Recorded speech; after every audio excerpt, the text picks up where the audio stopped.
Hello my dear students, how are you? कैसे हैं आप सभी लोग? कैसी चल रही है आपकी तैयारी? तो हम लोग आज जो सेशन लेकर आए हैं वो लेकर आए हैं 30 most important questions of irrigation and hydrology. So स्वागत करता हूं आप सभी का हिंदुस्तान के सबसे बड़े online live learning platform that is Unacademy पर। It is not only the India's largest online live learning platform. Now it is India's largest as well as India's bestest learning platform for the preparation of any examination. Already Unacademy ने पूरे हिंदुस्तान में एक free education का जो एक revolution चढ़ाया है वो चलाकर बहुत सारे लोगों को एक अच्छी एजुकेशन प्रोवाइड कर रहे हैं ऑन यूट्यूब और on the Unacademy special classes, है ना। सो आप गेट की एग्जामिनेशन की तैयारी करना चाहते हैं, ईएससी की करना चाहते हैं, एई की करना चाहते हैं, जेई की करना चाहते हैं, तो अनअकैडमी से बेहतरीन प्लेटफॉर्म आपको कोई नहीं मिलेगा। अनअकैडमी का प्लस सब्सक्रिप्शन लीजिए, अनअकैडमी का आइकॉनिक सब्सक्रिप्शन लीजिए।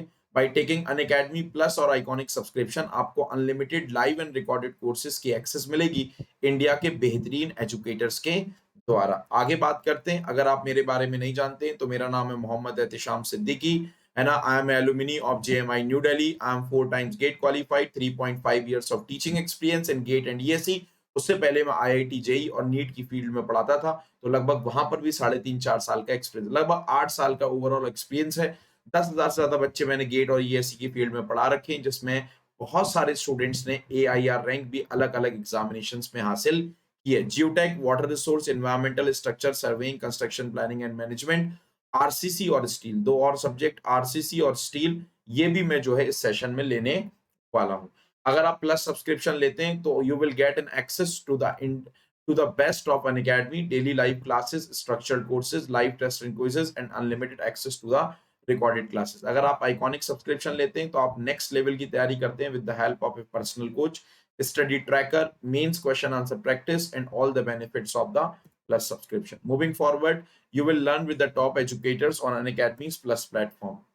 अनअकैडमी का अगर आप प्लस सब्सक्रिप्शन लेते हैं तो आपके ये सारे बेनिफिट्स हैं। आप एक साल में 1 साल का ले सकते हैं या फिर आप 24 मंथ्स का ले सकते हैं। एक सेकेंड होल्ड करिए बेटा।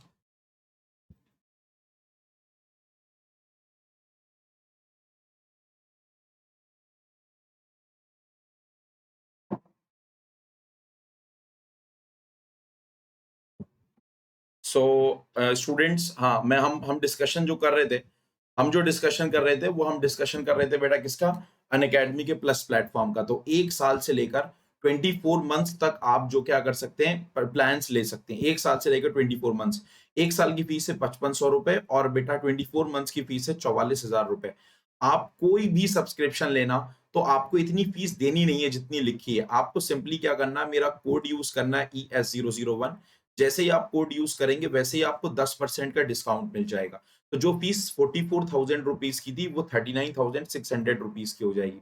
इसी तरीके से अगर आप आइकॉनिक सब्सक्रिप्शन लेते हैं तो दो प्लान्स में अवेलेबल है, 1 साल और 2 साल। और आपका जो फीस है 1 साल का 50,250 और 2 साल का फीस है आपका 74,000।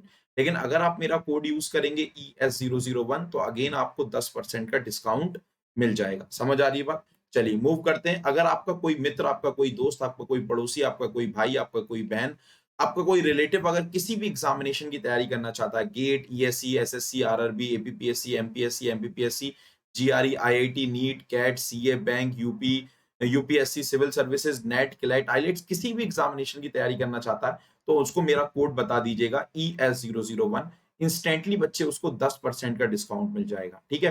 अगर आपको सब्सक्रिप्शन के रिगार्डिंग कोई डाउट है, पढ़ाई के रिगार्डिंग कोई डाउट है, कोई भी प्रॉब्लम है, आप मेरा कोड यूज करने से पहले मुझसे कुछ बात करना चाहते हैं कि कैसे आप पर्सनली गाइड करेंगे, तो आप मेरे से जो है अनअकैडमी के Telegram channel civil by Siddiqui sir पर आप मुझे संपर्क कर सकते हैं। ठीक है। तो अपनी क्लास शुरू करते हैं।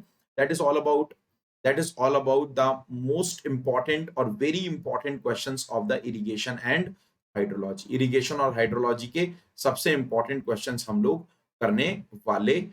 चलिए शुरू करते हैं फिर फटाफट से। देखिए पहला सवाल है, which of the following statements is incorrect? इनमें से कौन सा स्टेटमेंट सही नहीं है? पढ़िए जरा पहला स्टेटमेंट क्या है। पहला स्टेटमेंट है the mass curve of rainfall is a plot of accumulated precipitation against time plotted in a chronological order. तो पहली बात बिल्कुल सही है। क्रोनोलॉजिकल ऑर्डर का मतलब क्या होता है? बढ़ते हुए क्रम में। वाई एक्सिस में हम लेते हैं एक्यूमुलेटेड प्रेसिपिटेशन या क्यूमुलेटिव प्रेसिपिटेशन, एक्स एक्सिस पे लेते हैं टाइम।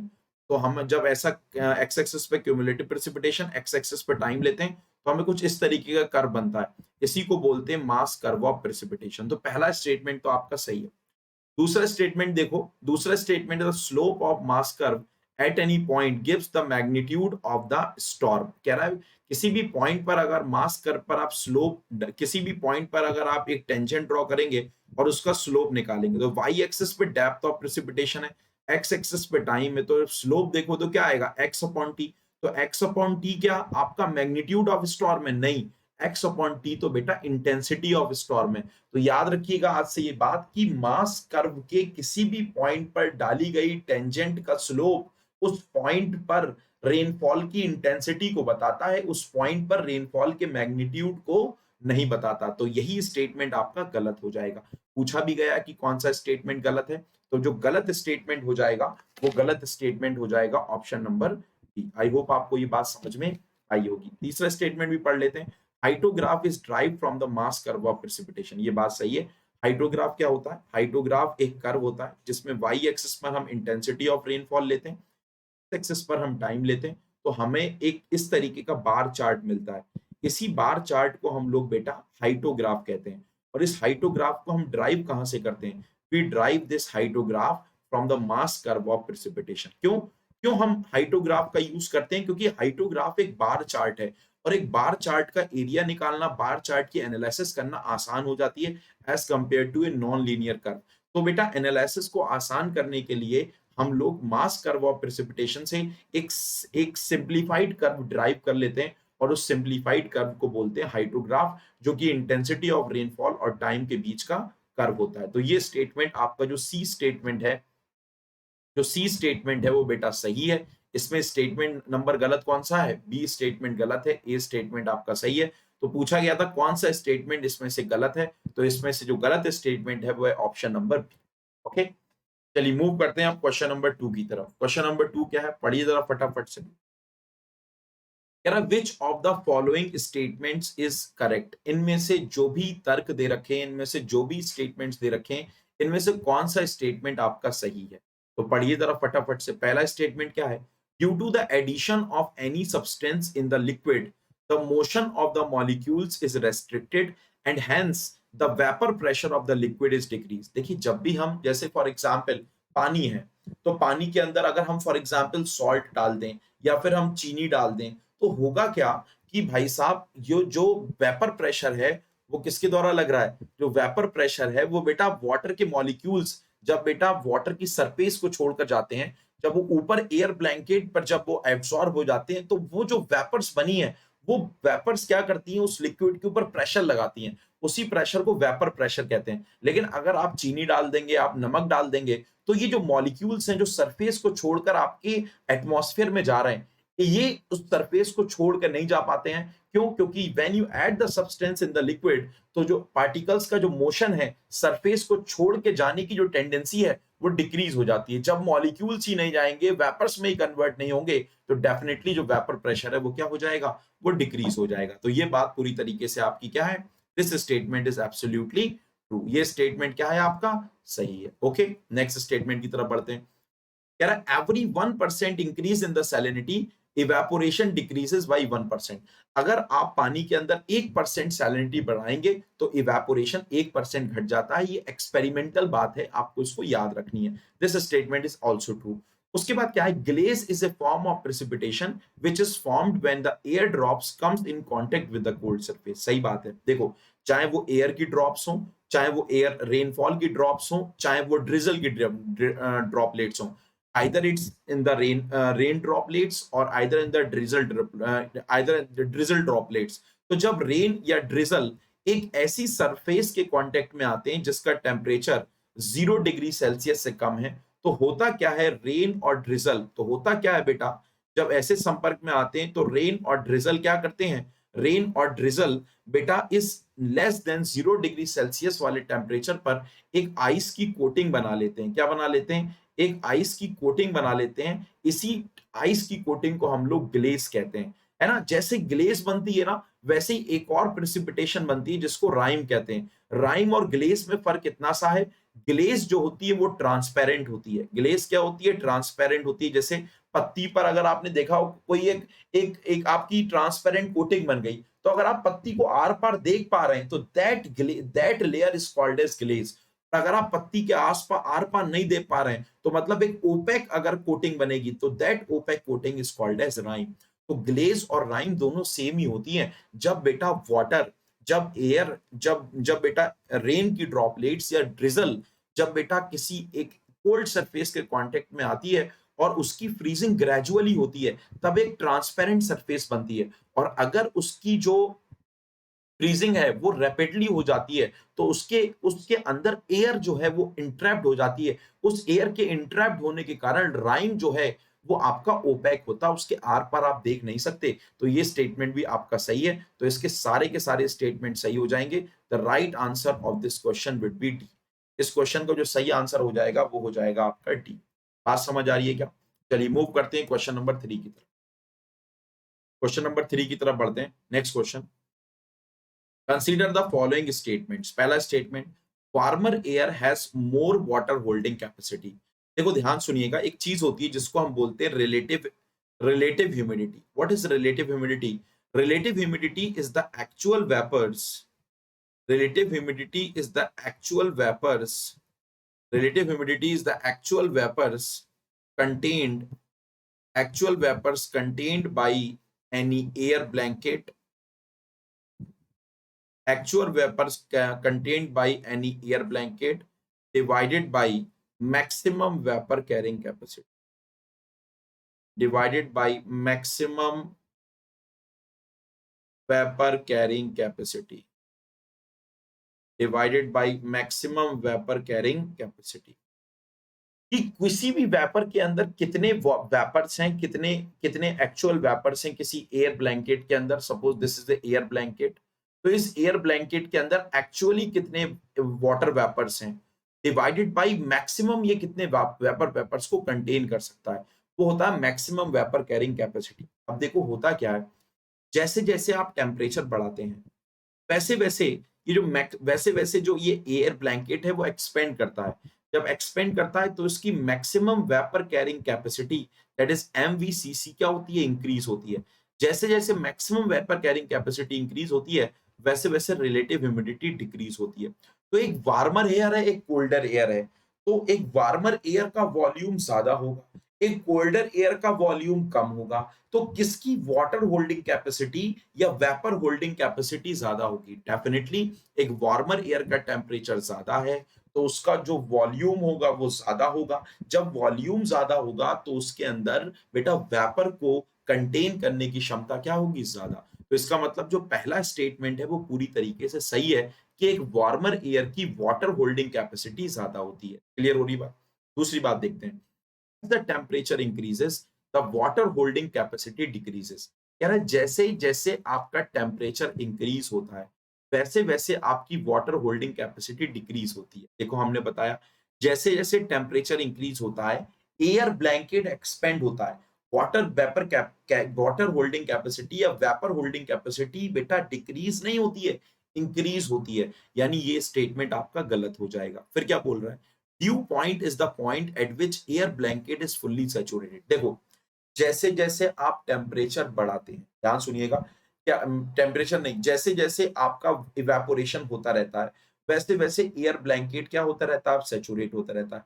एक टेम्परेचर ऐसा मिलता है बेटा, एक टेम्परेचर आपको ऐसा मिलता है, एक पॉइंट आपको ऐसा मिलता है जिस पॉइंट पर आपकी जो एयर ब्लैंकेट है वो पूरा का पूरा सैचुरेट हो जाता है। मतलब अब उसके अंदर कोई भी वेपर्स नहीं आ सकती हैं इवेपोरेशन से। मतलब उस पॉइंट पर जाकर इवेपोरेशन रुक जाता है। ठीक है, तो उस पॉइंट को हम बोलते हैं ड्यू पॉइंट, क्योंकि सारे के सारे वेपर ब्लैंकेट्स के एयर ब्लैंकेट्स के अंदर वेपर्स आ गए। और जैसे ही ड्यू पॉइंट चालू होता है उसके बाद कंडेंसेशन चालू हो जाता है। ये स्टेटमेंट भी सही है। पूछा गया कौन से स्टेटमेंट सही है? पहला सही है, तीसरा सही है, चौथा सही है। तो इसका ऑप्शन हो जाएगा ए। तो तीसरे का ऑप्शन हो जाएगा आपका ए। ओके, चलिए मूव करते हैं क्वेश्चन नंबर 4 की तरफ। क्वेश्चन नंबर 4 क्या है? What is question number 4? Consider the following statements regarding the hydrological cycle. Hydrological cycle के रिगार्डिंग कुछ स्टेटमेंट्स हैं, उनको आपको समझना है। क्या बोल रहा है? कह रहा hydrological cycle is the movement of water from the oceans to the atmosphere, from the atmosphere to the earth surface and then finally backs to the sea. सही बात है ना? हाइड्रोलॉजिकल साइकिल में पानी का जो सर्कुलेशन होता है वो बेटा उसकी कोई एक इनिशियल पोजीशन नहीं बोली बताई गई है, लेकिन for the convenient analysis, for the convenience के लिए हम लोग उसकी इनिशियल पॉइंट को ओशंस मान लेते हैं कि पानी का ओशन से इवेपोरेट होकर एटमॉस्फेयर में जाना, एटमॉस्फेयर से प्रेसिपिटेशन होकर लैंड सरफेस पे आना, अर्थ सरफेस पे आना और उसके बाद रन ऑफ, इनफिल्ट्रेशन, इनके द्वारा वापस ओशंस में चला जाना। ये पूरी जो साइकिल होती है वो मिलियंस ऑफ ईयर्स से चलती हुई आ रही है। इस साइकिल को हाइड्रोलॉजिकल साइकिल कहते हैं। तो पहले स्टेटमेंट तो साहब यही बोल रहे हैं, तो यानी पहला स्टेटमेंट तो क्या हो जाएगा? सही हो जाएगा। फिर क्या बोल रहा है? कह रहा है during hydrological cycle phase transformation does not takes place. जब हाइड्रोलॉजिकल साइकिल होती है तो जो फेज है उसमें ट्रांसफॉर्मेशन नहीं होता, मतलब लिक्विड लिक्विड ही रहता है, सॉलिड सॉलिड ही रहता है, गैस गैस ही रहती है, वेपर वेपर ही रहती है ना? ऐसा नहीं होता है। हाइड्रोलॉजिकल साइकिल में पहले पानी लिक्विड फॉर्म में था ओशंस में, जब उसको सन के द्वारा हीट एनर्जी निकली, हीट एनर्जी मिली, तो वो बेटा लिक्विड से किसमें कन्वर्ट हो गया? गैस, वेपर्स में। जब वो ऊपर जाकर उसकी रिलेटिव ह्यूमिडिटी बढ़ी तो बेटा कंडेंस हुआ, कंडेंस होके किसमें कन्वर्ट हुआ? कंडेंस होके वो बर्फ में कन्वर्ट हुआ, और बर्फ जो क्लाउड्स बने हैं वो क्लाउड्स जो है फिर प्रेसिपिटेशन की फॉर्म में, किसी भी फॉर्म का प्रेसिपिटेशन, चाहे वो आइस हो चाहे रेन हो, मतलब अगेन वो सॉलिड या लिक्विड में कन्वर्ट होकर वापस एटमॉस्फेयर की तरफ, एटमॉस्फेयर से लैंड की तरफ आना चालू हो जाता है, मतलब फेज कहीं ना कहीं चेंज होता है। ये बात गलत हो जाएगी। कह रहा है in this cycle water is circulated from hydrosphere. सही बात है, पानी हाइड्रोस्फीयर से आता है, एटमॉस्फेयर में जाता है, और उसके बाद फाइनली लिविंग ऑर्गेनिज्म उसको बायोस्फीयर में यूज करते हैं। ये बात भी सही है। पूछा गया कौन सा स्टेटमेंट इनमें से इनकरेक्ट है, तो इनमें से कौन सा स्टेटमेंट इनकरेक्ट है? केवल और केवल सेकंड स्टेटमेंट इनकरेक्ट है, तो इसका ऑप्शन हो जाएगा आपका बी। इस क्वेश्चन का फोर्थ का आंसर हो जाएगा आपका बी। आई होप आपको ये बात समझ में आ गई। चलिए क्वेश्चन नंबर 5 की तरफ बढ़ रहे हैं।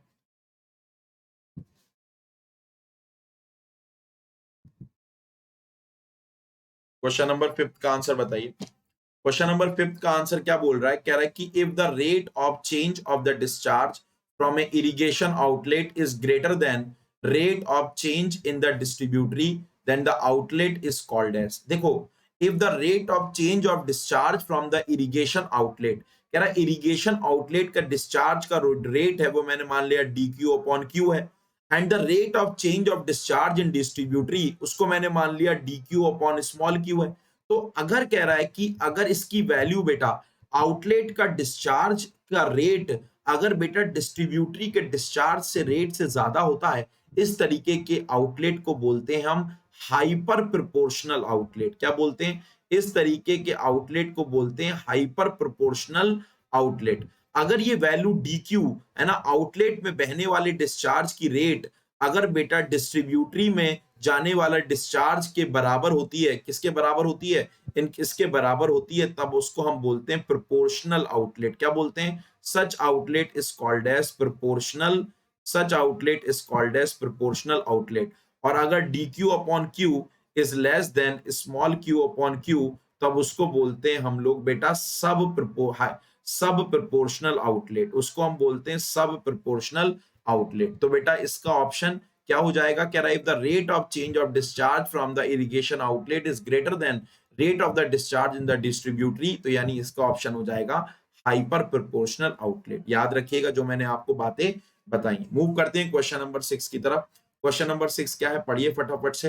What is question number 6? फटाफट से पढ़ेंगे। कह रहा है if the depth of the moisture in the root zone at field capacity per meter depth of the soil is 0.5 meter, then the field capacity in percentage, take the dry unit weight of soil is 16 kilonewton per meter cube। तो कह रहा है कि जो root zone में पानी का जो डेप्थ है वो फील्ड कैपेसिटी तक कितना है? The depth of water up to the field capacity, the depth of water up to the field capacity is given as 0.75 metre. जब बेटा रूट जोन डेप्थ कितनी है, जब रूट जोन डेप्थ 1 मीटर है। तो आपको पता है किसी भी वाटर कंटेंट पर अगर आपको पानी की डेप्थ निकालनी है तो वो कैसे निकालते हैं, that is equal to gamma D upon gamma W multiplied by वो डेप्थ रूट जोन की मल्टीप्लाइड बाई वो वाटर कंटेंट। आपको फील्ड कैपेसिटी निकालनी है जो कि एक वाटर कंटेंट है, तो वो कितना हो जाएगा बेटा, gamma W divided by gamma D multiplied by depth of water at field capacity, है ना, divided by depth of root zone. तो गामा डब्ल्यू की वैल्यू कितनी है, गामा डब्ल्यू की वैल्यू है 9.81, गामा डी की वैल्यू बेटा कितनी है 16, depth of water at field capacity कितना है बेटा 0.75, और रूट जोन डेप्थ कितनी है बेटा 1 मीटर है। तो फील्ड कैपेसिटी एक वाटर कंटेंट है, इसको परसेंटेज में करेंगे, तो पहले पॉइंट में निकालिए, पॉइंट में इसकी वैल्यू कितनी आ रही है, पॉइंट में वैल्यू निकालने के बाद हम इसको परसेंटेज में कन्वर्ट कर देंगे। तो A5 multiplied 9.81, A5 multiplied 9.81 multiplied by 0.7,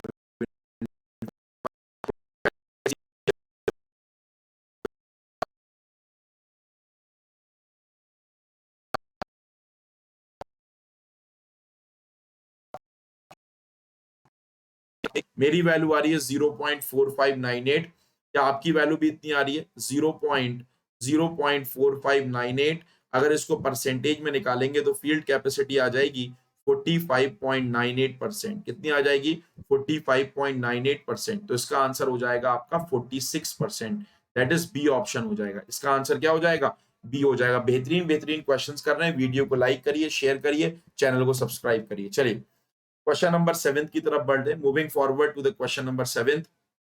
क्या बोल रहा है, कह रहा the concentration of sodium magnesium and the calcium in the irrigation water are 2523 milliequivalent per litre respectively.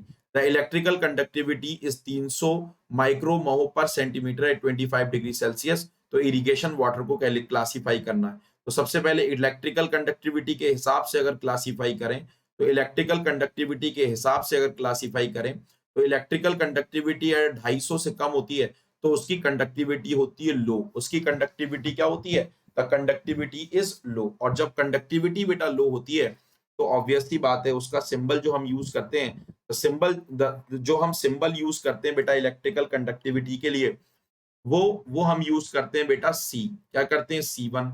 इसी तरीके से अगर इलेक्ट्रिकल कंडक्टिविटी 250 से 3 से मल्टीप्लाई करेंगे 750 के बीच में है, तो C2। 750 से अगर 2250 के बीच में तो हो जाएगा C3, और अगर 2250 से ज्यादा है तो ये हो जाएगा C4। ठीक है, तो उसको हाई बोलते हैं। यहाँ पर वैल्यू 300 है तो यानी इसका सिंबल हो गया C2। अब हम निकालेंगे सोडियम की कंसंट्रेशन। सोडियम की कंसंट्रेशन निकालने के लिए आप निकालेंगे सोडियम एड्सॉर्प्शन रेशियो। और सोडियम एड्सॉर्प्शन रेशियो क्या होता है, Na प्लस की concentration divided by Ca2 plus की कंसंट्रेशन प्लस Mg2 प्लस की कंसंट्रेशन डिवाइडेड बाई 2। ऐसे निकाल लेंगे क्या, तो सोडियम एड्सॉर्प्शन रेशियो, सोडियम की बेटा कंसंट्रेशन कितनी है 25, डिवाइडेड बाई कैल्शियम की कंसंट्रेशन बेटा कितनी है 2 प्लस 3 डिवाइडेड बाई 2। अगर इसको आप सॉल्व करें तो देखिए कितना आंसर आएगा। ये हो जाएगा आपका 25, ये हो जाएगा आपका 2.5, 25 divided by 25 divided by under root 2.5। तो ये वैल्यू आ रही है 15.81। ये वैल्यू कितनी आ रही है बेटा, ये वैल्यू आ रही है आपकी 15.81। तो आपको पता है सोडियम एड्सॉर्प्शन रेशियो के बेसिस पर अगर सोडियम एड्सॉर्प्शन रेशियो 0 से 8 है तो सॉइल होती है आपकी लो सोडियम, मतलब इरिगेशन वाटर होता है लो सोडियम, सिंबल होता है S1। अगर वैल्यू 10 से 18 होती है तो ये वैल्यू सिंबल होता है S2। अगर वैल्यू 18 से 26 होती है तो सोडियम आपका मीडियम सोडियम, ऑप्शन हो गया C4। और अगर 26 से ज्यादा होती है तो इसको बोलते हैं S4। तो सोडियम एड्सॉर्प्शन रेशियो की वैल्यू है 15, तो यानी आपकी 10 से 18 के बीच लाई कर रही है, तो सिंबल हो जाएगा आपका कितना, S2। तो इसका सिंबल हो गया S2, ये हो गया आपका C2, तो ये हो गया आपका C2H2। तो इसका ऑप्शन हो जाएगा आपका D. The correct answer of this question would B, seventh का आंसर क्या हो जाएगा बेटा, सेवेंथ का आंसर हो जाएगा डी। चलिए मूव करते हैं नेक्स्ट क्वेश्चन की तरफ, moving forward to the next question. This is the question number 8। तो फटाफट से क्वेश्चन नंबर 8 को सॉल्व करिए। क्वेश्चन नंबर 8 क्या है, the sprinkler method of irrigation has 4-5 properties है।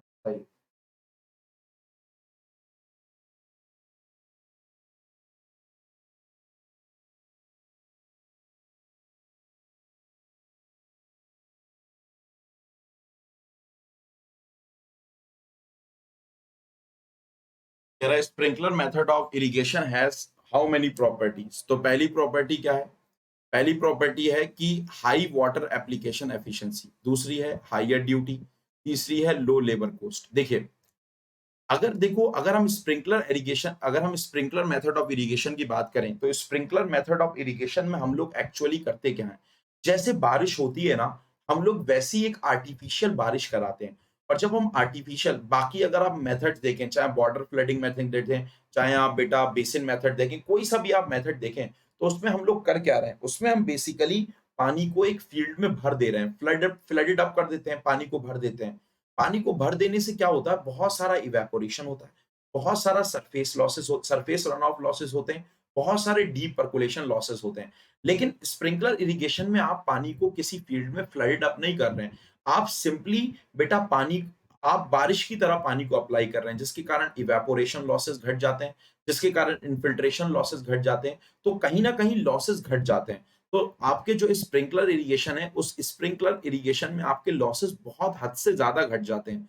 और अगर बेटा लॉसेस बहुत हद से ज्यादा घट जाएंगे, if the losses will get decreases, तो ऑब्वियस सी बात है एफिशिएंसी जो है वो बहुत ज्यादा इंक्रीज हो जाएगी। तो बेटा जो स्प्रिंकलर इरिगेशन होता है उसकी एफिशिएंसी बहुत ज्यादा होती है। क्यों? क्योंकि उसमें लॉसेस बहुत कम होते हैं। और क्या बात है, याद रखिएगा बेटा, जिस भी मेथड में losses are inversely proportional to duty, जितना कम लॉसेस होंगे ना पानी में, पानी के जितने कम लॉसेस होंगे, उस पानी की ड्यूटी उतनी ही ज्यादा होगी। तो इसमें लॉसेस कम हो रहे हैं ना, तो ड्यूटी क्या होगी? ज्यादा होगी। सही बात है। और इस स्प्रिंकलर इरिगेशन में आपको लेबर की जरूरत ही नहीं है, क्योंकि आप क्या लगाते हैं? आप बहुत सारे स्प्रिंकलर्स लगाते हैं। एक बार अपने पानी की टंकी को चालू कर देते हैं, अपने सिस्टम को चालू कर देते हैं, स्प्रिंकलर से पानी आता है, स्प्रिंकलर रोटेट करता है और चारों में पानी, चारों तरफ बिल्कुल बारिश की तरह आर्टिफिशियल रेन कर देता है। तो इसका मतलब आपको ज्यादा लेबर की यहाँ पर जरूरत नहीं है। तो लेबर कॉस्ट इस मेथड में क्या होती है? कम। सारे के सारे स्टेटमेंट इसके क्या हो जाएंगे? सही हो जाएंगे। So the all the options of question number 8 will be correct. तो इसका आंसर हो जाएगा आपका डी। समझ पा रहे हैं? इसका आंसर हो जाएगा आपका। चलिए मूव करते हैं क्वेश्चन नंबर 9 की तरफ। बहुत प्यारा सवाल है। बच्चे अक्सर इस सवाल को गड़बड़ कर देते हैं, लेकिन आपको गड़बड़ नहीं करना है। फटाफट से पढ़िए और फटाफट से आंसर बताने की कोशिश करिए। बताइए इसका आंसर क्या आएगा बच्चे? हाइड्रोलॉजी का सवाल है।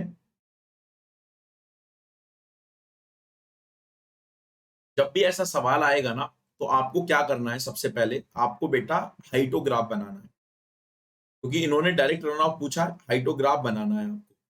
तो कह रहा था rainfall on the 5 successive days on the catchment are 36951 centimetre respectively. तो इसका मतलब जब हाइटोग्राफ आप बनाएंगे, तो हाइटोग्राफ इधर बना देता हूं। हाइटोग्राफ किस किस के बीच का ग्राफ होता है? फटाफट से सब बताएंगे कमेंट करके। हाइटोग्राफ किस किस के बीच का ग्राफ होता है?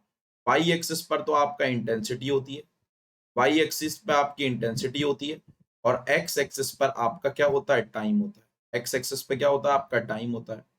तो पहली, अगर पर दिन की बात करें, तो बेटा इनकी वैल्यू दे रखी है सेंटीमीटर में। हर दिन की ये डेप्थ है, तो बेटा डेप्थ है 3, एक दिन बारिश हुई, यानी पहली इंटेंसिटी है 3 सेंटीमीटर पर डे, फिर है 6, फिर है 9, फिर 5। तो कहीं ना कहीं 3 यहां पर होगा, दिस इज 3। ये आपका 3 है, तो ये मैंने 3 बना दिया बहुत प्यारे तरीके से। ये वैल्यू आपकी 3 आ गई। उसके बाद वैल्यू मिलेगी कितनी? 6। तो ये वैल्यू मैंने क्या कर दी? ये वैल्यू मैंने 6 कर दी। उसके बाद वैल्यू क्या मिलेगी? उसके बाद वैल्यू आपको मिल रही है 9। तो मैंने हाइड्रोग्राफ का बार चार्ट में 9 बना दिया, बहुत बढ़िया बात है। फिर वैल्यू मिल रही है आपकी 5, तो 5 कहीं ना कहीं यहाँ पर होगा, दिस इज 5। और उसके बाद वैल्यू कितनी मिल रही? 3, मतलब 1, तो वैल्यू कहीं ना कहीं क्या मिलेगी? ये मिल जाएगी। तो आपको हाइड्रोग्राफ मिल गया। हाइड्रोग्राफ मिल गया मतलब ये वैल्यू आपकी 3 है, ये वैल्यू आपकी 6 है, ये वैल्यू आपकी 9 है, ये वैल्यू आपकी 5 है, और ये वैल्यू आपकी क्या है? 1। और साथ ही साथ आपको बेटा फाई इंडेक्स भी दे रखा है। फाई इंडेक्स क्या बताता है? फाई इंडेक्स बताता है बेटा एवरेज रेट ऑफ इन्फिल्ट्रेशन। क्या बताता है? 3 है, तो कहीं ना कहीं फाई इंडेक्स कहां से जाएगा? यहां से जाएगा। तो this is nothing but the phi index. तो फाई इंडेक्स की वैल्यू भी लिख देते हैं। फाई इंडेक्स आपको दे रखा है कितना? That is equal to 3 centimetre per day. तो आपको इंटेंसिटी आपने लिख दी सबकी, ये सब इनकी यूनिट क्या होगी? Centimetre per day. सबकी इंटेंसिटी आपने लिख दी। you have written you have the written the intensity of all the rainfalls और ये इंटेंसिटी है वो किस यूनिट में, सेंटीमीटर पर डे में। बहुत बढ़िया। अब आपको फाइंड एक्स की एक प्रॉपर्टी पता होनी चाहिए। What is the property of find x? Find x की प्रॉपर्टी क्या होती है? द एरिया ऑफ, यहां लिखता हूं याद रखिएगा, the area of hyetograph, the area of hyetograph above phi index, the area of hyetograph above phi index। देखो नीचे की तो नीचे हाइटोग्राफ का एरिया फाई इंडेक्स के नीचे क्या होगा उस पर मैं डिस्कशन नहीं कर रहा हूं, क्योंकि मुझे डायरेक्ट रन ऑफ निकालना है। तो area of hyetograph above phi index indicates, क्या बताता है, indicates the direct run off, indicates the direct run off और सरफेस रन ऑफ। अगर आप सवाल को ध्यान से पढ़ें तो सवाल में क्या दे रखा है, आपको बारिश दे रखी है हर दिन की, पाई इंडेक्स दे रखा है, पूछ रहा है टोटल डायरेक्ट रन ऑफ बताओ इस कैचमेंट से कितना प्रोड्यूस होगा। तो मैं इसके ऊपर का एरिया निकाल लूं, ये वाला एरिया में निकाल लूं, यही एरिया क्या होगा, this area is nothing but the direct run off. तो अगर आप डायरेक्ट रन ऑफ निकालेंगे, डायरेक्ट रन ऑफ या फिर सरफेस रन ऑफ, तो एरिया निकाल लीजिए कितना हो जाएगा। ये वैल्यू है 0, ये 1 है, ये 2 है, ये 3 है, ये 4 है, ये 5 है। ठीक है, 5 दिन की बारिश दे रखी है। तो 6 माइनस 3 पहला हो जाएगा, 6 माइनस 3, और बेटा 6 माइनस 3 तो बेटा इसकी हाइट हो गई, और इसकी बेटा विड्थ कितनी है 1, प्लस दूसरे का एरिया क्या हो जाएगा 9 minus 3 multiplied by 1, plus 5 minus 3 multiplied by 1। तो ये हो गया आपका 3, ये हो गया आपका 6, ये हो गया आपका 2। तो ये हो गया 6 और 3 9 और 2, मतलब वैल्यू आ जाएगी 11 सेंटीमीटर। तो डायरेक्ट रन ऑफ जो जनरेट होगा वो कितने का जनरेट होगा, दैट इज ऑफ 11 सेंटीमीटर। तो इस क्वेश्चन का आंसर हो जाएगा आपका A. The correct answer of question number 9 would be A. 9th का आंसर हो जाएगा, क्वेश्चन नंबर 9 का ए हो जाएगा। ठीक है, चलिए क्वेश्चन नंबर 10 की तरफ बढ़ रहे हैं। क्वेश्चन नंबर 10 की तरफ बढ़ रहे हैं। क्वेश्चन नंबर 10 तो बहुत आसान है। कह रहा है storm 1 of duration 5 hours gives A direct runoff of 4 centimeter and has a average intensity of this. So कह रहा है storm 2 have 8 hour duration gives a runoff of this. Assume phi index is same in both the storm, then the value of phi index। तो आपको phi index निकालनी है। phi index क्या है, यहाँ 8 घंटे बारिश हो रही है, रन ऑफ यहाँ पर इतना हो रहा है, तो कहीं ना कहीं आपको phi index इन्फिल्ट्रेशन रेट है वो कहाँ से मिलेगा, जहां पर आपको रेनफॉल की इंटेंसिटी पता होगी। तो देखिए आपको एवरेज इंटेंसिटी दे रखी है 2 सेंटीमीटर पर आवर, बारिश कितने घंटे हुई 5 घंटे। तो अगर मैं पूछूं टोटल रेनफॉल कितनी हुई, अगर मैं आपसे पूछूं what is the total depth of rainfall, तो टोटल डेप्थ ऑफ रेनफॉल कितनी होगी बेटा 2 centimetre per hour multiplied by 5 our, इससे ये कैंसिल हो जाएगा। टोटल डेप्थ ऑफ रेनफॉल होगी आपकी 10 सेंटीमीटर। यस और नो, बहुत बढ़िया। डायरेक्ट रन ऑफ कितना दे रखा है आपको, डायरेक्ट रन ऑफ दे रखा है 4 सेंटीमीटर। तो डेप्थ ऑफ इन्फिल्ट्रेशन अगर मैं निकालूं तो डेप्थ ऑफ इन्फिल्ट्रेशन कितना आ जाएगा, अगर मैं बच्चे डेप्थ ऑफ इन्फिल्ट्रेशन निकालूं तो डेप्थ ऑफ इन्फिल्ट्रेशन क्या होगा, that is equal to 10 centimetre minus 4 centimetre, that is equal to 6 centimetre. ये डेप्थ ऑफ इन्फिल्ट्रेशन आ गया। तो अगर मैं इन्फिल्ट्रेशन रेट निकालूं that is called as phi index, phi index एक एवरेज इन्फिल्ट्रेशन रेट ही तो होता है। तो एवरेज डेप्थ ऑफ इन्फिल्ट्रेशन कितना है 6 सेंटीमीटर। कितने टाइम तक होगा ये, 5 घंटे तक होगा। तो ये वैल्यू आ जाएगी 6/5 centimetre per hour, that is 1.2 centimetre per hour. समझ पा रहे हैं क्या, तो इसका आंसर आ जाएगा 1.2 centimetre per hour. Right answer of this question would B 1.2 centimetre per hour. तो इस क्वेश्चन का 10 का आंसर हो जाएगा ए। आई होप आपको समझ में आ गया होगा। चलिए क्वेश्चन नंबर 11 की तरफ बढ़ रहे हैं। क्वेश्चन नंबर 11 पढ़िए, समझिए और करने की कोशिश करिए।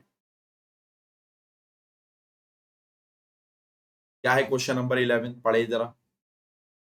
कह रहा the area between the two isoheids 45 centimeter and 55 centimeter is 100 kilometer square, and that between 55 centimeter and 65 centimeter is 150 kilometer square.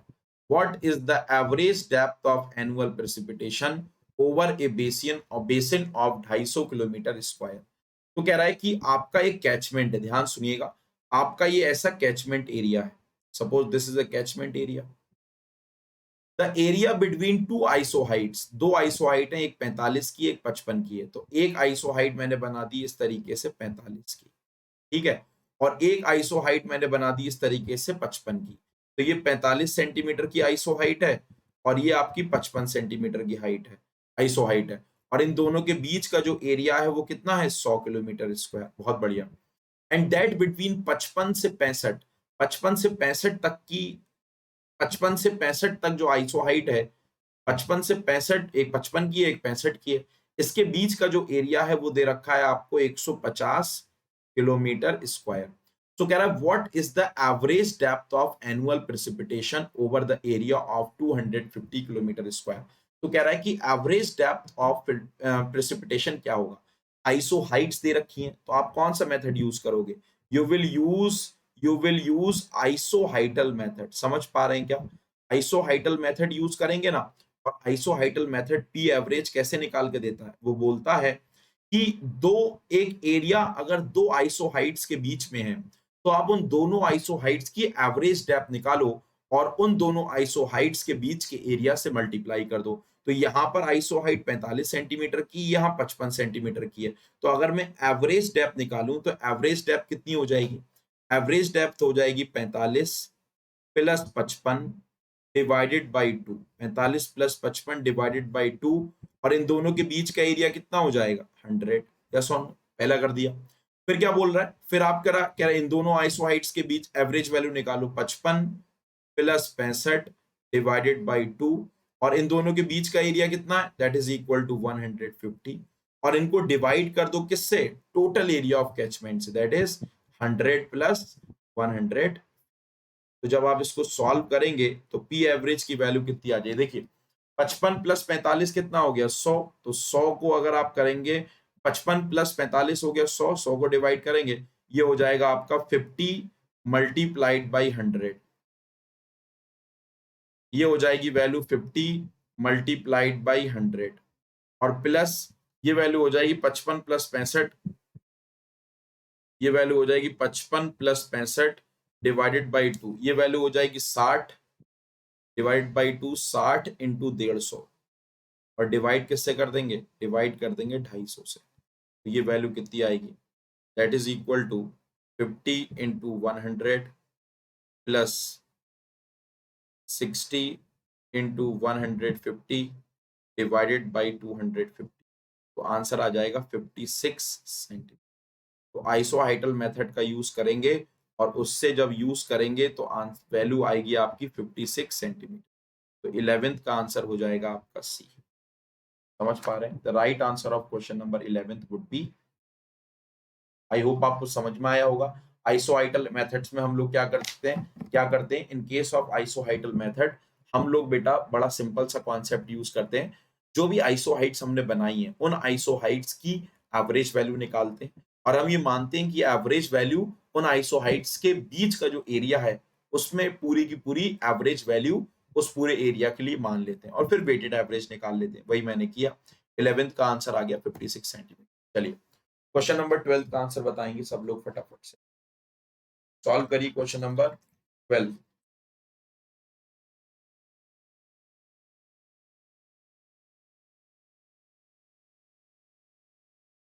Question number 12 करिए। कह रहा है कि आपसे, कह रहा है match list 1 and list 2 and select the correct answer using the codes below. आपको कोड्स दे रखे हैं, आपको सिलेक्ट करना है। पहला रेनफॉल इंटेंसिटी, दूसरा रेनफॉल एक्सेस, तीसरा रेनफॉल एवरेजिंग, चौथा है मास कर्व। तो आपको पता रेनफॉल इंटेंसिटी हाइड्रोग्राफ का कर्व है, आपको पता है बेटा मास कर्व जो है आपका, रेनफॉल एक्सिस क्या बताता है, रेनफॉल एक्सिस कहां से मिलेगी, डायरेक्ट रन ऑफ हाइड्रोग्राफ से, बिल्कुल बात सही है। मास कर्व क्या होता है, मास कर्व क्यूमुलेटिव प्रेसिपिटेशन होता है। ए का तो हो गया 3, ए का हो गया आपका 3, तो ये गया ये गया। बी का हो गया आपका 4, तो बी का हो गया 4, सी का हो गया आपका 1, सी का हो जाएगा आपका 1, डी का हो जाएगा 2, तो ऑप्शन हो जाएगा आपका। तो इस क्वेश्चन का आंसर क्या हो जाएगा, बड़ा सिंपल क्वेश्चन था, इस क्वेश्चन का आंसर हो जाएगा आपका बी। ओके, चलिए क्वेश्चन नंबर 13 की तरफ बढ़ रहे हैं। बताइए, tell the answer of question number 13।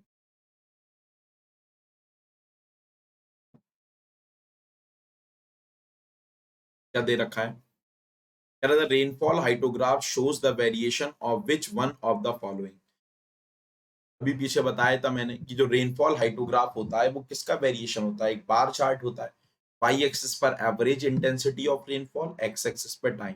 So it is a plot of average rainfall intensity versus time. तो इसका आंसर हो जाएगा बेटा, the correct answer of this question would be C. इस क्वेश्चन का आंसर हो जाएगा आपका सी। क्वेश्चन नंबर 14 की तरफ बढ़ते हैं, moving forward to the question number 14। Question number 14 को पढ़िए। कह रहा the coefficient of variation of the rainfall for the 6 rain gauge station in the catchment was found to be 29.54%. The optimum number of station in the catchment for an admissible 10% error in the estimation of mean rainfall will be। देखिए कह रहा है किसी catchment area में 6 rain gauge station थे, उन 6 rain gauge station का जब उन्होंने कोफिशिएंट ऑफ वेरिएशन सीवी निकाला तो वो पाया गया आपका 29.94। कितना मिला वो मिला आपको 29.94। कह रहा बताओ उस कैचमेंट एरिया में अभी तो रेन गेज स्टेशन 6 लगे हैं, लेकिन ऑप्टिमम कितने number of rain gauge station की जरूरत है अगर परमिसिबल एरर आपने 10% कर दिया। तो आपको पता है optimum number of rain gauge station हम लोग कैसे निकालते हैं, तो optimum number of rain gauge station या फिर आपका आपका ऑप्टिमम नंबर या फिर हम ये कह सकते हैं maximum number of rain gauge stations to give the accurate value of rain precipitation। n is equal to होता है cv divided by permissible और admissible error का whole square, cv by e का होल स्क्वायर। cv की वैल्यू है 29.54%, e की जो वैल्यू है वो आपकी है 10% का होल स्क्वायर। तो परसेंट से परसेंट कैंसिल हो जाएगा, n की वैल्यू कितनी आ जाएगी, द वैल्यू ऑफ n की वैल्यू कितनी आ जाएगी, दैट इज 29.54 डिवाइडेड बाय 10 और मल्टीप्लाइड बाय 29.5। तो ये वैल्यू आ रही है आपकी 8.72, यानी optimum number of rain gauge stations आ गए 9। तो 9 would be the optimum number of rain gauge station. Question number 14 का आंसर हो जाएगा आपका C. The right answer of question number 14 would be okay. चलिए क्वेश्चन नंबर 15 की तरफ बढ़ते हैं। क्वेश्चन नंबर 15 की तरफ बढ़ते हैं, moving forward to the question number 15। Question number 15 का आंसर बताइए।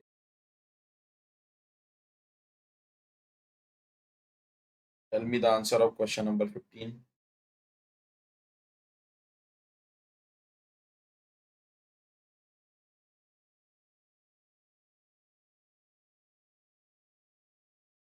क्वेश्चन नंबर 15 क्या बोल रहा है, कह रहा है मीन एनुअल रन ऑफ, एक साल का आपको रन ऑफ दे रखा है 2 मीटर क्यूब पर सेकेंड फ्रॉम ए कैचमेंट जिसका एरिया है 10 किलोमीटर स्क्वायर। तो बता कह रहा है कि बताओ उस पर होने वाला इफेक्टिव रेनफॉल कितना हो, मतलब depth of surface run off या depth of direct run off निकालना है। तो रन ऑफ वॉल्यूम अगर आप यहाँ से निकाल लें, डिस्चार्ज दे रखा है 2 मीटर क्यूब पर सेकेंड, एक साल का अगर मैं वॉल्यूम निकालूं कि कितना टोटल वॉल्यूम आपका जनरेट हुआ, कितने एरिया में जनरेट हुआ, उससे डेप्थ मिल जाएगी। तो volume of surface run off, अगर मैं पूछूं volume of surface run off या volume of direct run off, तो कितना हो जाएगा, दैट इज 2 मीटर क्यूब पर सेकेंड। ठीक है, एक साल मतलब 365 days, one day is equal to 60 minute, sorry one day is equal to 24 hour, 1 hour is equal to 60 minute, 1 minute is equal to 60 second. तो ये जो वॉल्यूम आ गया वो मीटर क्यूब में आ गया। ठीक है, इसको डिवाइड कर देंगे किससे, इसको डिवाइड कर देंगे एरिया से। एरिया कितना है 10 किलोमीटर स्क्वायर, तो ये हो जाएगा 10⁶ मीटर स्क्वायर। मीटर स्क्वायर से मीटर स्क्वायर कट जाएगा। तो वॉल्यूम सॉरी ये तो डेप्थ ही निकाल दी मैंने डायरेक्ट, ये बेटा मैंने डायरेक्ट डेप्थ ही निकाल दी। ये वॉल्यूम था तो अब मैंने उसको एरिया से डिवाइड कर दिया तो डेप्थ आ गई है। यहाँ पर डेप्थ लिख देता हूँ। शुरू में तो समझ में आया होगा जब मैंने वॉल्यूम लिखा होगा, फिर मैंने उसको डायरेक्ट डेप्थ में कन्वर्ट कर दिया क्योंकि हमारे पास समय कम है, कैलकुलेशंस हमें इतनी करनी नहीं है। 2 multiplied by 365 multiplied by 86,400 divided by 10 divided by, ये वैल्यू आ रही है बेटा आपकी 6.30 मीटर। सेंटीमीटर्स में आंसर दे रखे हैं, 100 से मल्टीप्लाई कर दीजिए तो आंसर आएगा 630.72 सेंटीमीटर। इस क्वेश्चन का आंसर आ जाएगा 630.72 सेंटीमीटर। यस और नो? क्वेश्चन नंबर 15 का आंसर हो जाएगा आपका C. The right answer of question number 15 is okay. चलिए मूव करते हैं क्वेश्चन नंबर 16 की तरफ। Moving forward to the question number 16. Question number 16 क्या? Which one of the following points should be kept in mind while selecting the site for a rain gauge station? जब भी आप किसी rain gauge station के लिए एक site consider करेंगे तो कौन कौन से पॉइंट्स आपको कंसीडर करने पड़ेंगे? What are the points you need to consider while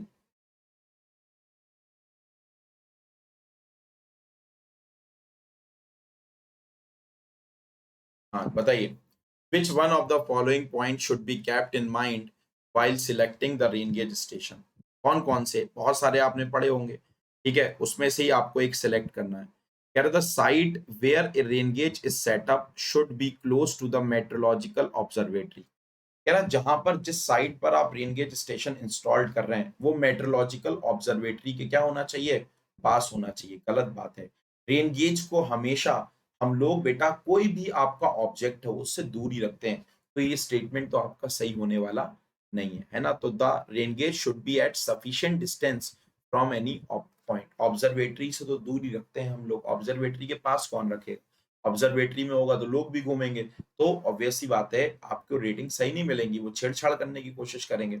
सो हम लोग अपनी ऑब्जर्वेटरी से काफी दूर रखते हैं रेन गेज को। ऐसा बोला जाता है कि रेन गेज का जो आपका दूरी होना चाहिए वो आसपास के ऑब्जेक्ट से कम हाइट का दोगुना होना चाहिए, तो सफिशिएंट दूर होगा फिर। क्या है next? The rain gauge should be on the top of the hill. Rain gauge को कभी हम हिल पर नहीं प्लॉट करते, कभी हम टेरेस पर नहीं रखते हैं। रेन गेज को हमेशा एक प्लेन सरफेस पर रखा जाता है। फिर क्या बोल रहा है?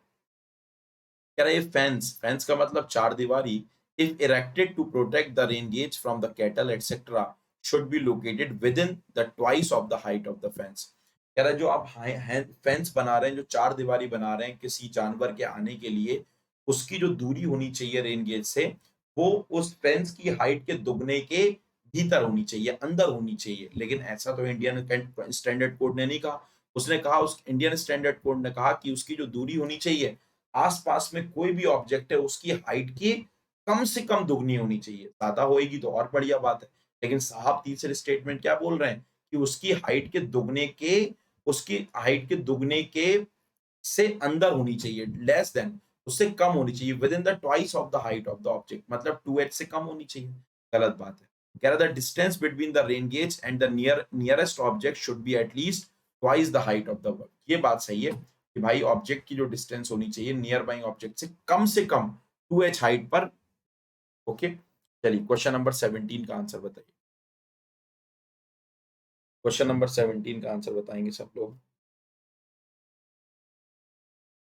एक आप लोग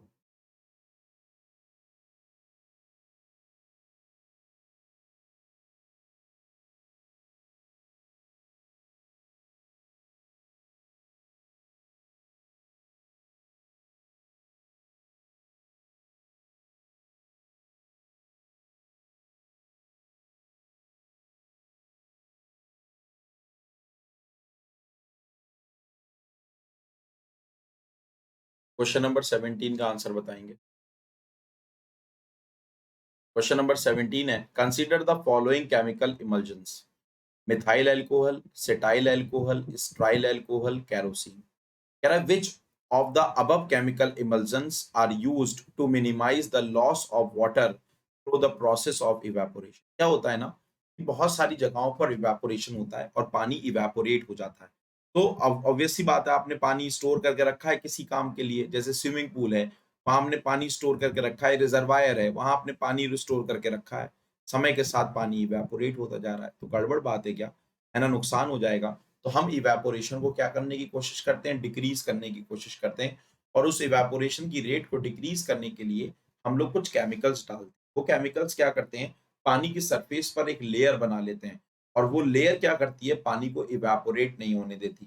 और वो जो केमिकल हम यूज करते हैं बेटा इवेपोरेशन की रेट को रोकने के लिए, एक होता है आपका सेटाइल अल्कोहल और एक होता है आपका स्ट्राइल अल्कोहल। तो इस क्वेश्चन का 17 का आंसर हो जाएगा 2 and 3, that is option number D. तो इस क्वेश्चन का आंसर हो जाएगा आपका ऑप्शन नंबर, समझ पा रहे हैं क्या? 17 का आंसर हो जाएगा आपका डी। क्वेश्चन नंबर 18 की तरफ बढ़ रहे हैं। Moving forward to the question number 18। 18 पे बढ़ रहे हैं, कह रहा है which of the following statement is correct. इनमें से कौन सा स्टेटमेंट आपका सही है? क्वेश्चन नंबर 18 का आंसर बताइए, इनमें से आपका कौन सा स्टेटमेंट आपका सही है?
Irrigation is independent on the efficiency of irrigation, सही बात है। जो इरिगेशन की एफिशिएंसी है वो कभी भी फ्रीक्वेंसी के ऊपर डिपेंड नहीं करती है ना। जब आप निकालते होंगे तो उसका एफिशिएंसी से कोई भी मतलब नहीं होता। Frequency of irrigation is always round off to higher integral value, नहीं, फ्रीक्वेंसी ऑफ इरिगेशन को हमेशा लोअर इंटीग्रल वैल्यू में रिपोर्ट किया जाता है। यही स्टेटमेंट आपका क्या है? गलत है। ये स्टेटमेंट गलत है। पूछा कौन सा सही है? Gravity water is available for the growth of the plants, plants की ग्रोथ के लिए ग्रेविटी वाटर बहुत बेनिफिशियल होता है। ये बात भी आपकी क्या है? गलत है। तो बात सही कौन सी है? कोई भी बात सही नहीं है। ऑप्शन क्या हो जाएगा? None of the above. इनमें से कोई भी बात आपकी सही नहीं है। सारे के सारे स्टेटमेंट आपके क्या है? गलत है। चलिए क्वेश्चन नंबर 18 19 की तरफ बढ़ते हैं। Moving forward to the question number 19। Question number 19 क्या है? फटाफट से पढ़िए। Moving forward to the question number 19. If the base period and the delta of crop are 120 days and 90 respectively, then the duty of the crop. Very easy question. Formula based question है, आपको पता है duty multiplied by delta is equal to किसके बराबर होता है? 8.64 multiplied by B. Duty into delta होता है 8.64 multiplied by B. तो ड्यूटी क्या हो गया? 8.64। बेस पीरियड आपको डेज में रखना होता है, रख दीजिए 120 दिन। और आपको डेल्टा किस में रखना होता है? वो रखना होता है आपको मीटर में। ये हो गया 0.9 मीटर। सॉल्व करेंगे तो बताइए कितना आ रहा है। सॉल्व करेंगे तो 8.64 मल्टीप्लाइड बाई 120 डिवाइडेड बाई 0.9, ये वैल्यू आ रही है आपकी 1152। ड्यूटी आ रही है 1152 हेक्टेयर पर क्यूबिक। क्या ऐसा कोई ऑप्शन है? कोई भी ऑप्शन नहीं है, आसपास में भी नहीं है। लेकिन एक none of the above option है। ऑब्वियस सी बात है, क्या मार के आओगे?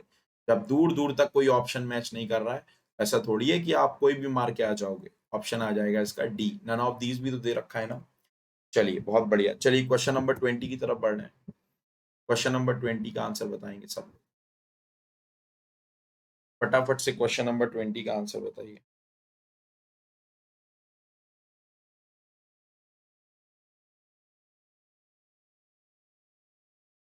क्या लिखा है? Which of the following statements is incorrect. इनमें से कौन सा स्टेटमेंट आपका सही नहीं है?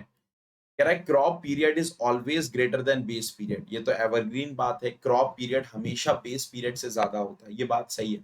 लेकिन जब हम न्यूमेरिकल्स करते हैं, जब हम अपनी एनालिसिस करते हैं, तो क्रॉप पीरियड को बेस पीरियड को बराबर मान लेते हैं।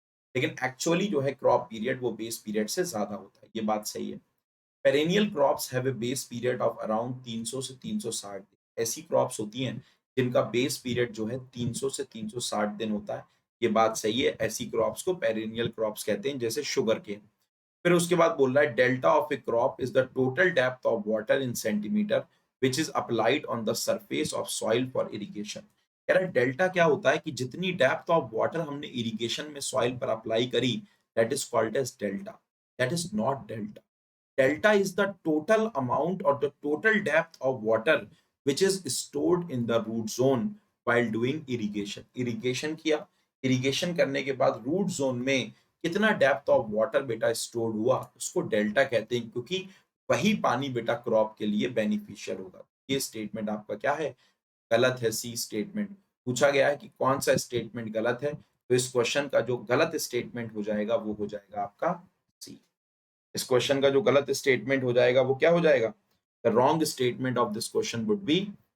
आई होप आपको ये बात समझ में आई होगी। चलिए क्वेश्चन नंबर 21 की तरफ बढ़ रहे हैं।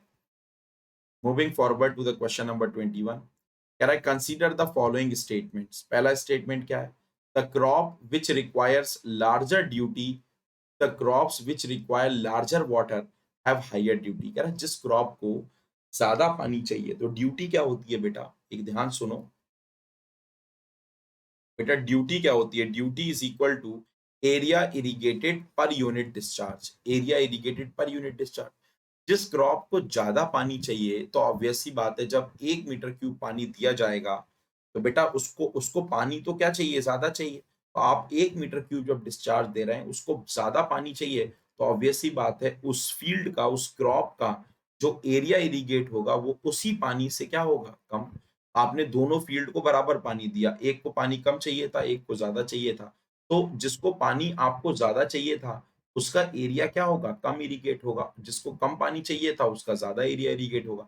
तो एरिया, जब क्रॉप रिक्वायर, जिस क्रॉप को ज्यादा पानी चाहिए होगा उसका एरिया कम इरिगेट होगा, मतलब ड्यूटी क्या होगी? कम होगी, हाइयर नहीं होगी, कम होगी। तो यानी ये स्टेटमेंट आपका गलत है। पहला स्टेटमेंट ही आपका क्या है? गलत है। फिर बोल रहा है poor quality of water for irrigation reduces the duty. अगर आप पुअर क्वालिटी ऑफ वाटर देंगे तो जो एरिया इरिगेट होगा उस गंदे पानी से वो कम होगा। तो अब जब एरिया इरिगेट आपका कम होगा तो ड्यूटी भी क्या हो जाएगी?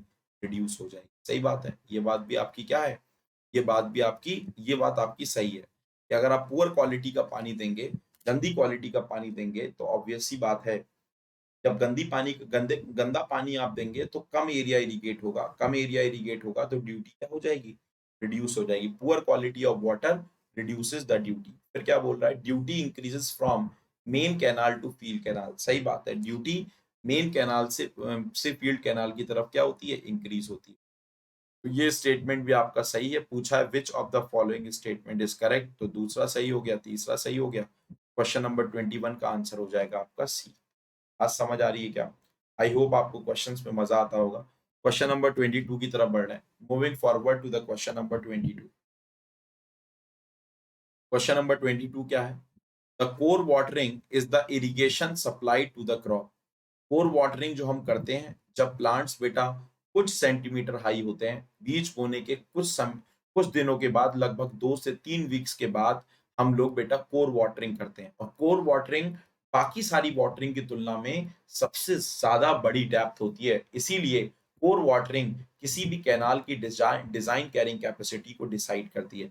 सो कोर वाटरिंग क्या होती है? आफ्टर 3 वीक्स आफ्टर सोइंग, बीज बोने के 3 हफ्तों के बाद दी जाती है। सही बात है। फसल कटाई के 3 हफ्तों के बाद दी जाती है। गलत बात है ये। Decides the maximum discharge carrying capacity of the canal, यही बात सही है। तो इसका ऑप्शन हो जाएगा A and C, that is called as option number. समझ आई क्या बात? चलिए, बहुत अच्छी बात है। तो कोर वाटरिंग याद रखना बाकी सारी वाटरिंग की तुलना में सबसे बड़ी डेप्थ होती है। क्यों? क्योंकि बेटा पानी जो है पिछली फसल की हार्वेस्टिंग करने के कारण ओएमसी से नीचे चला गया है, तो हमें उसे ओएमसी से फील्ड कैपेसिटी पर लेकर आना पड़ता है कोर वाटरिंग पर। लेकिन उसके बाद की वाटरिंग करेंगे तो हम पानी को कभी ओएमसी से नीचे जाने नहीं देंगे। इसीलिए core watering is the highest depth of water which is applied out of all the watering which is given to the crop. Question number 23 की तरफ बढ़ रहे हैं। Tell me the answer of question number 23। कह रहा है if 9 metre cube of water is diverted to a 30 hectare field for 3 hours, After the irrigation, it is showed that 0.2 meter of water had been stored in the root zone.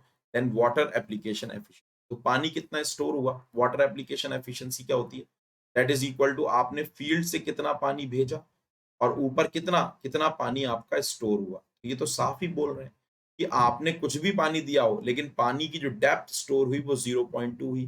कितने area में store हुई, 30 hectare में। तो अगर मैं पूछूं कितना volume of water store हुआ, तो अगर मैं पूछूं वॉल्यूम ऑफ वाटर स्टोर्ड, कितना वॉल्यूम ऑफ वाटर स्टोर्ड हुआ, तो आप बोलेंगे 0.2 multiplied by 30 multiplied by 10⁴ 10⁴ metre square. समझ आ रही बात। अब कह रहा है कि फील्ड में आपने कितना पानी दिया, और फील्ड में आप पानी किस रेट से दे रहे हैं, 9 मीटर क्यूब पर सेकेंड। एक सेकेंड में 9 मीटर क्यूब पानी दे रहे हैं। कितने घंटे तक पानी दिया, 3 घंटे तक पानी दिया। तो आपने फील्ड में पानी कितना दिया, that is the volume of water which is given to the field is equal to 9 metre cube एक सेकेंड में। 9 मीटर क्यूब एक सेकेंड में, तो भाई साहब 3 घंटे में कितना, एक घंटे में एक घंटे में कितने मिनट होते हैं, एक घंटे में 60 मिनट होते हैं, ठीक है, और 1 मिनट में 60 सेकंड होते हैं। तो इतना जो है आपका वॉल्यूम आपने किसको दिया, फील्ड को दिया। तो इसमें रख दीजिए दोनों वैल्यू, इसको भी रख दीजिए, इसको भी रख दीजिए। तो ये वैल्यू आ जाएगी application efficiency, that is equal to 0.2 into 30 into 10⁴ और divided by 9 into 3 into 6 into, समझ पा रहे हैं क्या, 100 से मल्टीप्लाई कर देंगे तो परसेंटेज में आ जाएगा, निकाल लेते हैं।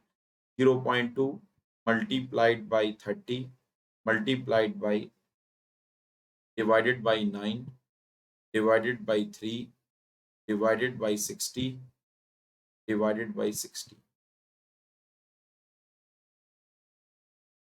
divided by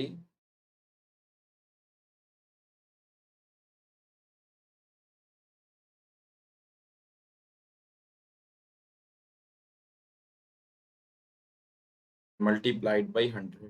तो ये आंसर जो आ रहा है बेटा, मेरा तो आंसर आ रहा है बेटा, आप अपना चेक करिए। मेरा जो आंसर आ रहा है वो 61.72% आ रहा है। तो ये ऑप्शन है 7 to 8 आ रहा है, मतलब कहीं ना कहीं ऑप्शन हो जाएगा आपका 71.73। क्वेश्चन नंबर 23 का आंसर हो जाएगा आपका C. The correct answer of question number 23 would be C. तो वाटर एप्लीकेशन एफिशिएंसी क्या होती है, आपने फील्ड में कितना पानी दिया, आपने फील्ड में कितना पानी अप्लाई किया और आपका कितना पानी स्टोर हो गया, उसी को वाटर एप्लीकेशन एफिशिएंसी कहते हैं। और ये वैल्यू आ रही है 61.72। ओके, चलिए moving forward to the question number 24। Question number 24 की तरफ बढ़ लें। सबसे आसान सवाल है, कह रहा है कि which of the following is the most economical channel section for the canal. The canal is in filling, the canal which is partially in filling, the canal which is partially in filling and partially in cutting, the canal which is partially in filling and partially in cutting is a sort of partially in filling and partially in cutting is a sort of the most economical channel section। यहाँ पर आपकी पानी है, this water is, so this canal section is constructed by partially filling and partially cutting। इससे channel सबसे ज्यादा economical होता है, क्योंकि यहाँ पर आपको मिट्टी लाने की जरूरत ही नहीं है कहीं से, या फिर मिट्टी अगर ज्यादा आ गई, ज्यादा खोद लिए, तो कहीं फेंक के भी नहीं जाने की जरूरत है। तो यहाँ पर हम जितना काटते हैं उतना लगा देते हैं, तो ऐसे सेक्शन बन जाता है। Such section is called as partially in filling, such section is called as partially in filling and partially in cutting, partially in fitting, cutting and partially in filling। तो इसका ऑप्शन हो जाएगा आपका सी। क्वेश्चन नंबर 24 का option हो जाएगा आपका सी। Okay, चलिए मूव करते हैं क्वेश्चन नंबर 25 की तरफ। क्वेश्चन नंबर 25 का आंसर बताइए। क्वेश्चन नंबर 25 जो है आपका लेसी थ्योरी से आया है। इसको करिए जरा। क्वेश्चन नंबर 25 क्या बोल रहा है, find out the weighted parameter for the Lacey channel having discharge 144 metre cube per hour. देखो, एक तो पहले याद रखना है कि वेटेड पैरामीटर कितना होता है, 4.75 अंडर रूट ऑफ क्यू, लेकिन क्यू होता है मीटर क्यूब पर सेकेंड। यहाँ है 1440 मीटर क्यूब पर आवर में, तो क्यू की वैल्यू निकालोगे 14400 1 hour is equal to 60 minute multiplied by 60 second, value हो जाएगी बेटा इतनी मीटर क्यूब पर सेकेंड। तो ये हो गया आपका कितना 14400 डिवाइडेड बाई 60 डिवाइडेड बाई 60। तो डिस्चार्ज आ गया आपका 4 मीटर क्यूब पर सेकेंड। डिस्चार्ज आ गया 4 मीटर क्यूब पर सेकेंड। यहाँ पर रख देंगे तो ये हो गया आपका 4.75 अंडर रूट ऑफ 4। तो ये वैल्यू आ जाएगी आपकी 2, 4.75 मल्टीप्लाइड बाई 4.75। तो आंसर आ जाएगा weighted parameter 9.5 metre. The correct answer of weighted parameter would be 9.5 metre. Question number 25 का आंसर हो जाएगा आपका ओके। चलिए आई होप आपको समझ में आएगा, मूविंग फॉर आया होगा। क्वेश्चन नंबर 26 की तरफ बढ़ते हैं। अगर आपको समझ में नहीं आया तो कमेंट करके आप पूछ सकते हैं। क्वेश्चन नंबर 26 का आंसर बताइए। कह रहा है consider the following statements. Kennedy theory considered a semi-elliptical section and Lacy theory considered a trapezoidal channel section। गलत बात है बेटा, है ना। लेसी बाबा ने अपने चैनल सेक्शन को सेमी इलिप्टिकल माना था, लेकिन जब वो थ्योरी कर रहे थे, जब वो एनालिसिस कर रहे थे, तो वहां पर ट्रेपेजोइडल ही यूज कर रहे थे। लेकिन एक्चुअली लेसी साहब ने अपने सेक्शन को सेमी इलिप्टिकल माना था, और लेसी साहब ने सेमी इलिप्टिकल माना था, कैनेडी साहब ने ट्रेपेजोइडल माना था। तो पहली स्टेटमेंट तो क्या हो जाएगी, गलत हो जाएगी। पहली स्टेटमेंट गलत, तो ये गलत, ये गलत, ये ठीक है। तो कोई भी इसमें से आपका सही नहीं होगा। फिर Kennedy and Lacey theory both give the equation for bed slope. नहीं, केवल लेसी ने बेटा बेड स्लोप की इक्वेशन दी, कैनेडी ने नहीं दी। ये स्टेटमेंट क्या हो जाएगा, गलत। फिर क्या बोल रहा है, Kennedy theory is applicable for both the channels. No, है ना। कैनेडी थ्योरी जो है आपकी केवल और केवल एलुवियल चैनल्स के लिए वैलिड है, but the Lacey theory is applicable for the alluvial channels as well as for river. ये स्टेटमेंट भी आपका क्या हो जाएगा, this statement is also false. इनमें से कोई भी स्टेटमेंट आपका सही नहीं है। तो 26 का आंसर हो जाएगा आपका डी। समझ पा रहे हैं, क्वेश्चन नंबर 26 का आंसर हो जाएगा डी।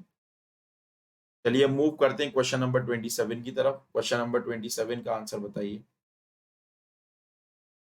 क्वेश्चन नंबर 27 है tensiometer is used for. Tensiometer हम लोग यूज टू फाइंड, क्या फाइंड करने के लिए मेजर करते हैं, that is called as capillary potential. Capillary potential को मेजर करने के लिए टेंशनोमीटर का यूज करते हैं। क्वेश्चन नंबर 28 का आंसर बताइए। क्वेश्चन नंबर 28 क्या है, which of the following statements regarding the cyclones are incorrect. इनमें से कौन सी स्टेटमेंट साइक्लोन के रिगार्डिंग गलत है। तो आपको पता है साइक्लोन्स कब आते हैं, जब सेंटर पर कम प्रेशर होता है और बाहर जब ज्यादा प्रेशर होता है, तो बाहर वाली एयर अंदर वाली एयर में, अंदर वाली एयर की तरफ व्रिलिंग मोशन करता हुआ आता है। उसी को हम लोग बेटा साइक्लोन कहते हैं, और वो कहीं ना कहीं रेनफॉल का इंडिकेटर होता है। कौन सी रेनफॉल, साइक्लोनिक रेनफॉल। तो इसका ऑप्शन जो है आपका तीसरा वाला तो क्या हो जाएगा, सही हो जाएगा। लेकिन जब वो साइक्लोन आता है, जब वो बेटा एयर हाई प्रेशर से लो प्रेशर की तरफ आती है, तो अगर आप नॉर्दर्न हेमिस्फीयर में रह रहे हैं, तो उसका जो मोशन होता है वो एंटी क्लॉकवाइज होता है। किस साइड में, नॉर्दर्न हेमिस्फीयर में। लेकिन अगर आप सदर्न हेमिस्फीयर में हैं, तो वहां पर सदर्न हेमिस्फीयर में जो बेटा आपका सदर्न हेमिस्फीयर में आपका जो मोशन होगा, वो साइक्लोन का एयर का वो होगा आपका क्लॉकवाइज डायरेक्शन में। तो काउंटर क्लॉकवाइज होता है नॉर्दर्न हेमिस्फीयर में, क्लॉकवाइज होता है सदर्न हेमिस्फीयर में। और ऑब्वियस सी बात है, ये जो साइक्लोन आता है वो तभी आता है जब सेंटर पर प्रेशर कम हो और बाहर जो है आपका प्रेशर क्या हो, ज्यादा। तो ये स्टेटमेंट भी आपका क्या है, सही कह रहा है। इनमें से कौन सा स्टेटमेंट गलत है, इनमें से कोई भी स्टेटमेंट गलत नहीं है। तो इसका ऑप्शन हो जाएगा none of these, that is equal to okay. चलिए क्वेश्चन नंबर 29 की तरफ बढ़ रहे हैं। क्वेश्चन नंबर 29 की तरफ बढ़ रहे हैं। अगर आपने हाइड्रोग्राफ देखा, तो हाइड्रोग्राफ कुछ ऐसा होता है। इसको राइजिंग लिम्ब कहते हैं, इसको फॉलिंग लिम्ब कहते हैं, इसको क्रस्ट सेगमेंट कहते हैं। This falling limb is also called as recession curve. तो अगर ये कर्व बनेगा, ये बेटा ऐसे बनेगा, ऐसे बनेगा, ऐसे बनेगा, ये किस बात के ऊपर डिपेंड करेगा, ये इस बात के ऊपर डिपेंड करेगा कि कैचमेंट की प्रॉपर्टीज कैसी हैं। क्यों, क्योंकि बेटा कहीं ना कहीं बेटा आपकी जो बारिश है वो तो रुक चुकी है, तभी तो बारिश के रुकने के बाद कुछ देर के बाद आपको पीक मिली है। तो कहीं ना कहीं पीक मिलने से पहले आपकी बारिश क्या हो गई होगी, रुक गई होगी। तो अब जब बारिश रुक चुकी है, तो ये वाला जो शेप होगा, जिसको हम रिसेशन कर्व कहते हैं, वो किसके ऊपर निर्भर नहीं करेगा, किसके ऊपर नहीं निर्भर करेगा, कैचमेंट की प्रॉपर्टीज के ऊपर तो निर्भर करेगा, लेकिन रेनफॉल या स्टॉर्म कैरेक्टरिस्टिक के ऊपर निर्भर नहीं करेगा, क्योंकि पीक आने से पहले ही आपकी जो है आपकी बारिश रुक चुकी है। तो 29 का आंसर हो जाएगा आपका सी। चलिए लास्ट क्वेश्चन की तरफ बढ़ रहे हैं, question number 30। It is the last question for today's class. Okay, तो क्वेश्चन नंबर 30 क्या है?